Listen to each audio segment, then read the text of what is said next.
welcome back to episode number 5 at the Life Dilemmas and Dad Stuff podcast. Lovely to have your ears with me on this beautiful moment that we share together. Welcome, guys. How you going? Hope all is well. You might be in your car. Who knows where you're at? What you're doing might be in your ears. Going for a walk on the beach. I don't know where you're at, but whatever you're doing, fucking well done for doing it.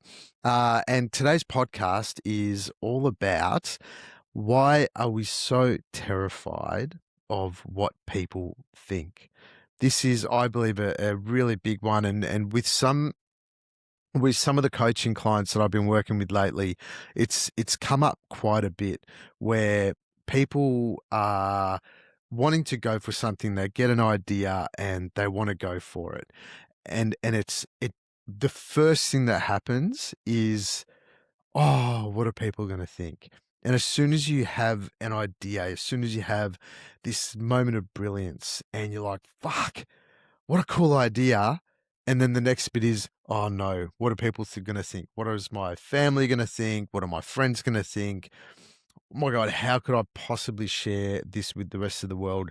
What are people going to think? So it's, look, at the end of the day, the way I see it is when you're moving through a life as a ultimate creator, when you're moving through life in a creative destiny type way, when you're moving through life in a creative fashion, judgment is unavoidable. Somebody will absolutely love what you do. Somebody will absolutely fucking hate what you do. Some people will misunderstand it. Some people, who knows what else. And the first thing that I want to cover or want to get through to is that you can't control any of that. You can't control whether people will love it, hate it, or understand it. As long as you are on path and as long as you feel that what you're sharing, one, you know about, you're passionate about, and you've lived it, then who gives a fuck who looks at it or what people think? Because ultimately, this is your time to shine. So approval really is a moving target. The more you chase it, the more you need it, and it never fully satisfies. So when you're always seeking approval, it's always going to be a moving target. It's never going to land, because ultimately what you're focusing on is to get approval that what you're doing is the right thing to do, or what you're doing is accepted by the wider community. But I just don't know if that's ever going to occur. If you're ever going to be in your full creative mind and share something with the world that everyone's going to love, it's almost impossible. And even if looking at that, I mean, how can you possibly do that? How can you possibly think that you, what you create and what you want to share with the world is going to be accepted by everyone? It's judgment is unavoidable. It's going to come at you. It's going to meet you there. It's going to look you right in the face, and that's where it becomes. Uh, that's where it becomes this level of courage, and you have to have a sense of belief in it. I'll give you a perfect example with, with restarting this podcast. I haven't really shared an episode. I mean, maybe one or two here and there, but since my daughter was born 2 years ago, almost 2 years ago, I haven't really done shit. And coming back into the fold and podcasting and putting myself out there as a coach and putting myself out there as, even on social media, starting to do stuff on social media. In all honesty, every single time I do a post on social media at the moment, I feel disgusting. I'm like, oh my God, this is so bad. I just don't even know why I'm doing it, and I'm like, oh my God, what are my friends going to think? what's my partner Nick gonna think? What's everyone gonna think? It's like, this guy's just doing the same old shit over and over again. That's the egoic nature that goes back behind the scenes. But I know that the more I do it and the more I get used to the idea that I'm sharing my gift with the world again, the less clunky it's going to feel, and the more it's going to start to land, not just with other people, but I feel like the more that I'm doing this and the more that I'm getting back into this whole world, the more I'm landing in it and standing in it really firm in my own body, in my own skin. And I'm really starting to get to the point where, to be honest, I don't give a fuck what anyone thinks. All I know is that my number one job at the moment, other than my family and bringing up my daughter and looking after my family, is to move forward toward my God-given right to experience my true purpose and to really go into the world and share my gifts with the world, which is ultimately podcasting. It's ultimately helping people and whatever else. So, and even on social media, I mean, this is a big one because it really magnifies the problem. It's like, posting content, starting a podcast or restarting a podcast, building a brand, which I'm doing, and putting yourself out there, that people get so drowned by this whole concept of social media. And it must suck balls, and it must really be tough just to sit there going, oh, am I going to post this? Or not even sharing your gift at all because you're too shit scared to share it with the world, whether it's social media or even just talking about it. And there's a really big part to my journey at the moment that feels like, on one hand, I'm really strong and really excited about moving forward, but then on the other hand, I feel super clunky, and in my egoic nature, I feel like there's everyone behind the scenes sitting there going, "Oh my god, did you see what Tommy put up on social media?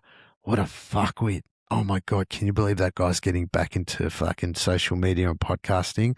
What a fucking loser!" Like, that's the shit that goes back in the back of my mind. But ultimately, I just observe that and I go, isn't that funny? And even if there is people saying that shit, which I don't think there is, but even if there was, then fucking good on them. Like, if you don't like my shit, fucking don't listen. It's no skin off my nose. And my job right now is to move through that heavy blanket of moving past that yucky energy of like, oh my god, how is this all going to work out? So ultimately, that's where I'm at, and that, I think, is a really good lesson for all of us, because when you just sit around worrying about what people think and you're thinking about their potential judgment of you, of what you're doing, it can be really, really frustrating. And the biggest challenge with that, and the biggest problem with that, I believe, is that if you listening right now have a gift and you have something that you want to share with others, even if it's a small or niche community, and if you didn't do it because of fear of judgment, fuck, man, like, that would suck serious balls. It really would suck. It really, really would suck if you didn't allow yourself to share that with the rest of the world. Because then, one, you actually wouldn't get to experience what it's like to share it, and you will get feedback. And so ultimately, if only two or three people resonate with the fact, or resonate with your creative genius, and resonate with your creativity, amazing. That's two or three people, but you're bound to get more people than that, because social media has the ability to share it far and wide. And if you don't give yourself that opportunity, you're never going to know what it could have been.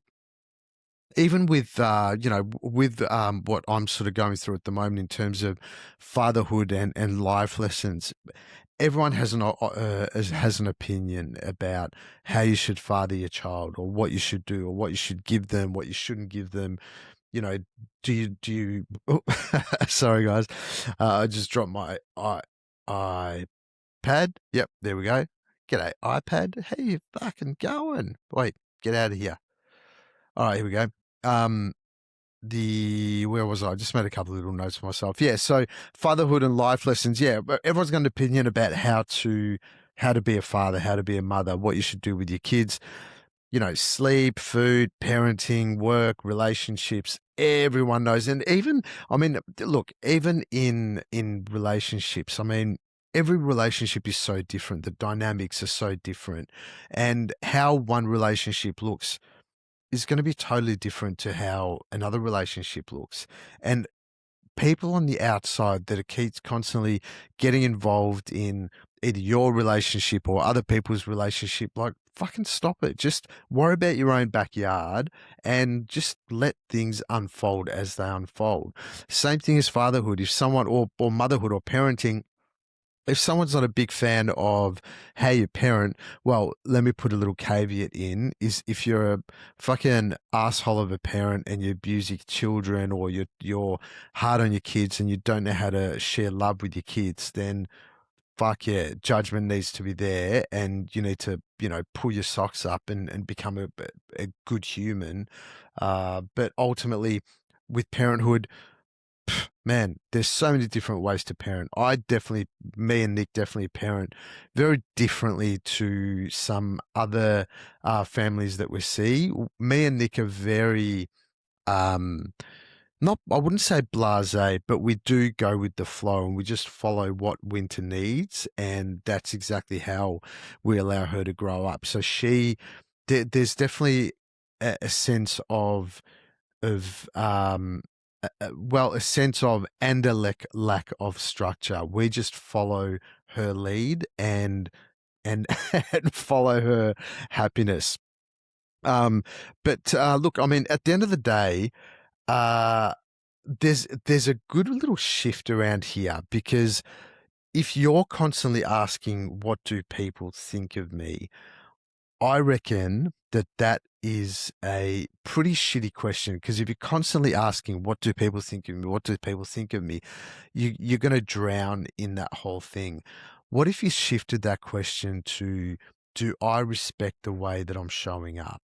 And if you're respecting the way that you're showing up, then everything opens up. That's exciting, isn't it? Because if you rock up to your social media, to your podcast, to being a parent, to being in your relationship, do I respect the way that I'm showing up? If the answer is yes, then keep moving forward and keep building that respect. There's uh look, I mean, there's so many things I could talk about. Even the fact that I just turned 50 this year, and stepping into a bigger chapter of my life where, right now did I ever think that I would become a father? I was sort of like, nah, take it or leave it. Now I'm a father. I'm 50. I feel like I'm a bit of a late bloomer. But also, you know what? To be honest, I look at other people that are 50 years old, and they look like fucking old men, And I'm like pretty proud of the way that I've treated my body and turned out. Even though I'm a very balanced type of guy, I reckon I've done all right, and I feel pretty good about it. And being 50, but I remember when I became a dad at 48, uh, people were like, "Oh my God, dude, you're so old to be a dad. Don't have a dad. You're going to ruin your whole entire, your last 50, 40 years, whatever it might be." I actually reckon I'm probably a third of the way through life being 50. Imagine if we lived to 150. Man, there's a part to that where I'm like, oh, that'd be cool. And then there's this other part of like, I reckon I'll be done about 90 or 100. I'll be like, all right, let's fucking move this on and move on to the next one. But getting back to, what people think, there's a big, big, big opportunity for us to use the fear of what people think of me, to use that as the the propeller to move us forward into where we want to go. Because ultimately, I believe that the more fear that we have around something and the more clunkiness and the more weirdness, the better opportunity we have and the more chance we have of actually pushing through that clunkiness. And it's sort of like an ice bath, which, as you guys know, I do quite often. But it's sort of like an ice bath. I mean, you get into it, you fucking hate it. All you want to do is get out of it. It feels yucky and it feels all weird.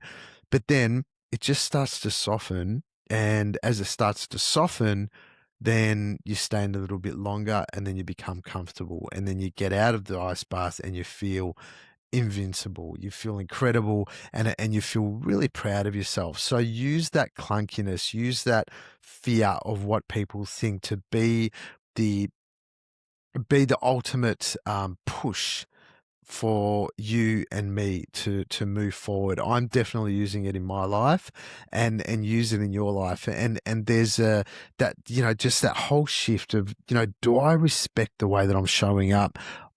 It's such a powerful question, such a better question than what are people going to think of me? So guys, I think this was sort of like a quickish one, 15 minutes, maybe 16 minutes, but here we go. Another episode of Life Dilemmas and Dad Stuff all done.